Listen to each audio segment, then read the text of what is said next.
করেছেন, তাই আমার সাথে এমন হলো। ওই ব্যক্তি যদি এমনটা না করতেন তাহলে আজ আমি ওই স্থানে পৌঁছতে পারতাম।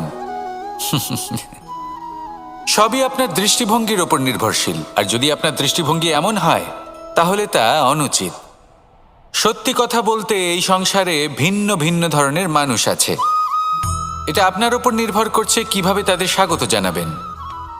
একবার ভাবুন, আমি আমার দুটো হাত সামনে নিয়ে এলাম, দুটো মুঠো খুলে দিলাম।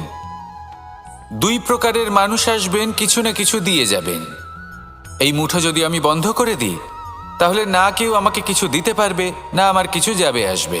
নিশ্চয়ই বুঝতে পারছেন এই দুই ধরনের ব্যক্তি কারা এবং তারা কি দিয়ে যান।